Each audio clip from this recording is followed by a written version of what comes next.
Hari ini hari pertamaku, hari pertama ke sekolah. Senangnya hatiku diantar ayah ibu pergi berangkat ke sekolah. Assalamualaikum warahmatullahi wabarakatuh. Selamat pagi anak-anak ibu peserta didik baru kelas 7. Perkenalkan, nama saya Ibu Fajarwati. Saya wakil bidang siswaan di SMP Negeri 28 Jakarta.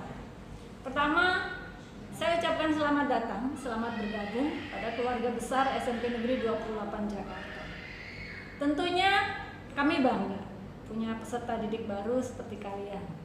Marilah kita bersinergi bersama, belajar bersama di SMP Negeri 28 yang kita cintai ini. Baiklah anak-anak ibu, kali ini ibu akan menyampaikan materi yaitu budaya yang ada di SMP Negeri 28 Jakarta dan tata tertib yang di SMP Negeri 28 Jakarta. Yang pertama, kita mempunyai 3 prinsip budaya yang dikembangkan di SMP Negeri 28 Jakarta. Yang pertama, boleh sambil kalian lihat slide itu. Lebih baik menunggu daripada ditunggu. Apa artinya? Lebih baik kita menunggu pada suatu kegiatan tidak terlambat. Jadi pada saat kita KBM pun kita tidak datang terlambat. Yang kedua, jika orang lain berbicara, maka kita menjadi pendengar yang baik. Siapapun itu yang berbicara, walaupun itu yang berbicara adik kelas kita nantinya. Kalau kalian nanti sudah punya adik kelas, tetap kita menjadi pendengar yang baik. Kemudian yang ketiga adalah kita jangan mudah tersinggung dengan orang lain. Tapi kita bertanya dulu, apakah orang lain tersinggung tidak dengan perilaku kita, dengan sikap kita, dengan perkataan kita. Nah, dengan 3 prinsip itu yang kita kembangkan, insya Allah di 28 akan damai. Tidak ada perselisihan, semua permasalahan diselesaikan dengan baik-baik. Kemudian, budaya yang biasa di SMP 28, pertama adalah bersalaman. Ini dilakukan sebelum terjadi pandemi. Ya. Pada saat sudah terjadi pandemi, kita memudayakan untuk cuci tangan sebelum masuk ke area SMP 28, kemudian menggunakan masker. Kemudian kita bersapa tapi jaga jarak setidaknya 1 meter. Kemudian budaya berikutnya adalah kita membiasakan untuk upacara bendera ya, setiap hari Senin. Walaupun hari Senin itu tidak setiap Senin, karena hari Senin yang kedua biasanya adalah apel. Kemudian budaya berikutnya adalah kebersihan lingkungan. Jadi kita biasa membersihkan lingkungan, baik itu lingkungan di sekitar kelas maupun di area lingkungan sekolah 28 seperti di taman, di tempat parkir, di kantin, di masjid dan lain-lain. Kita selalu menjaga kebersihan. Karena bersih itu bukan untuk orang lain. Bersih itu bukan untuk dipandang, tapi bersih itu untuk kesehatan kita. Kemudian kegiatan pembinaan akhlak. Kegiatan pembinaan akhlak itu dilakukan pada hari Selasa, Rabu, dan Jumat. Untuk muslim itu di lapangan, untuk non-muslim di lantai 4. Kemudian setelah kegiatan pembiasaan pembinaan akhlak dilanjutkan dengan kegiatan literasi untuk hari Selasa dan hari Rabu.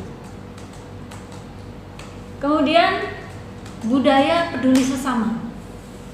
Yang ditayangkan Ibu, ini adalah budaya peduli dengan siswa. Kita biasa melakukan kegiatan santunan kepada anak yang kurang beruntung, yaitu anak yatim dan yatim piatu.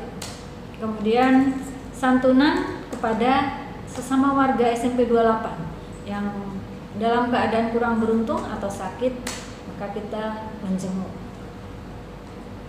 Yang berikutnya adalah budaya sarapan sehat. Ini yang sarapan siapa sih? Semua warga sekolah. Sarapan sehat itu menunya nasi, sayur, lauk, dan buah. Upaya sarapan sehat ini sebagai kegiatan pengurangan sampah plastik, ya, pengurangan sampah plastik, karena kita sarapan dengan wadah, ya, wadah, dan tidak menggunakan sendok plastik, tapi menggunakan sendok logam biar lebih sehat. Kemudian saya lanjutkan untuk tata tertib 28. Walaupun tata tertib yang akan Ibu jelaskan di sini tidak seluruhnya. Untuk yang seluruhnya nanti kalian akan dibagikan hard copy tata tertib, ya. Saya akan sebutkan untuk seragam. Boleh dilihat untuk seragam hari Senin. Ini fotonya menggunakan baju putih-putih. Kemudian dasi, topi untuk upacara, dan sepatu warna hitam dan kaos kaki yang panjang. Selanjutnya kalian lihatlah tayangan berikut ini. Untuk hari Selasa perbedaannya hanya pada rok atau celana bawah yang berwarna biru. Kemudian hari Rabu menggunakan pramuka lengkap dengan kacu, lengkap dengan atribut, dan kaos kaki berwarna hitam panjang. Untuk hari Kamis kita menggunakan baju batik khas 28. Boleh kalian lihat. Kemudian hari Jumat bagi yang muslim menggunakan pakaian atau kostum muslim. Bagi yang muslim menggunakan putih dan biru.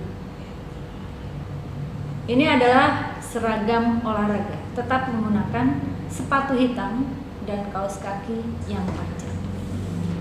Selanjutnya adalah untuk penampilan peserta didik. Penampilan kalian seperti apa? Yang pertama, tata rias harus sederhana, tidak boleh berlebihan. Tidak mengenakan perhiasan, terutama perhiasan yang emas, karena ini mengandung unsur yang sengaja mengundang kejahatan.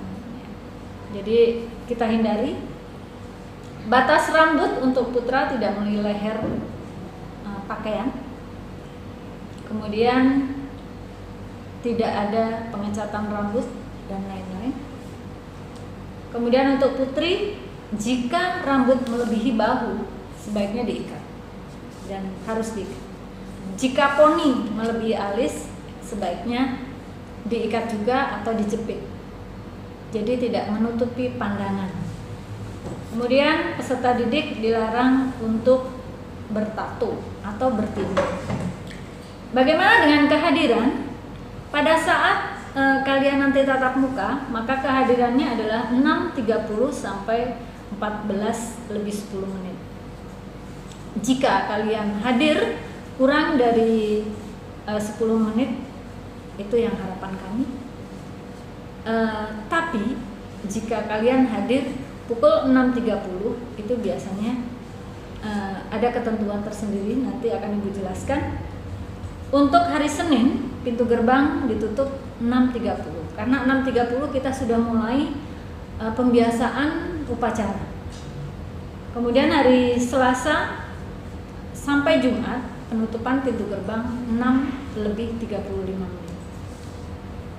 Saya lanjutkan, apabila kalian terlambat, maka kalian diwajibkan untuk menunggu di pintu gerbang, tidak diperbolehkan pulang.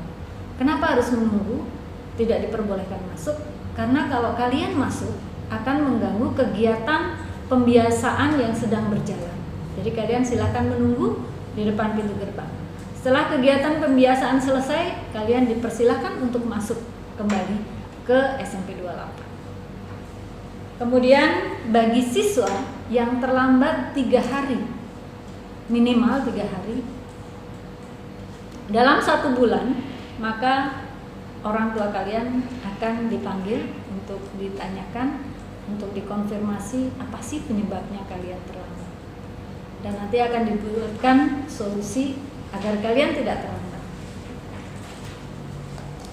Apabila kalian tidak hadir ke sekolah tanpa keterangan, apa sih yang harus dilakukan? Yang pertama, tentunya sekolah itu akan bertanya, kenapa sih tanpa keterangan? Dikonfirmasi ke orang tua. Jadi kalau seandainya ternyata sakit, maka orang tua harus pertama memberitahu wali kelas. Jika tidak memungkinkan cepat, maka bisa by WA. Tapi setelah by WA harus ada konfirmasi surat keterangan resmi dari orang tua. Tapi setelah itu jika sakitnya lebih dari 2 hari, silakan orang tua menyampaikan surat keterangan dokter kepada pihak sekolah yang menyatakan kalian sakit. Semoga anak-anak ibu semuanya sehat, tidak ada yang sakit, apalagi dalam posisi PJJ. Saya lanjutkan, dalam keadaan pandemi seperti ini, pihak sekolah mengikuti arahan dari Kadis Pendidikan DKI Jakarta untuk melaksanakan PJJ atau pelajaran jarak jauh dari rumah. Nah, apa yang harus kalian lakukan selama PJJ? Tentunya PJJ sama dengan sekolah seperti biasa. Kita mulai pukul 6:30 dengan pembiasaan. Jangan terlambat ya. Walaupun di rumah, persiapkan semuanya dengan baik-baik saja, dengan lancar-lancar saja. Ikuti semua pelajaran dari Bapak Ibu guru tanpa terkecuali. Ya. Semua tugas silakan dikerjakan dengan sebaik-baiknya. Kalian jika tidak didampingi oleh orang tua, tetap bertanggung jawab mengikuti PJJ. Tapi Ibu harapkan dalam PJJ kalian didampingi oleh orang tua. Ya. Demikianlah materi dari Ibu. Semoga anak-anak Ibu kelas 7 bisa cepat menyesuaikan diri dengan seluruh program SMP Negeri 28 Jakarta. Kami, pihak guru, selalu bersemangat mendampingi kalian untuk belajar. Ya. Demikianlah materi dari Ibu. Mohon maaf jika ada kalimat yang kurang berkenan. Saya akhiri. Wabillahi taufik wal hidayah. Wassalamualaikum warahmatullahi wabarakatuh.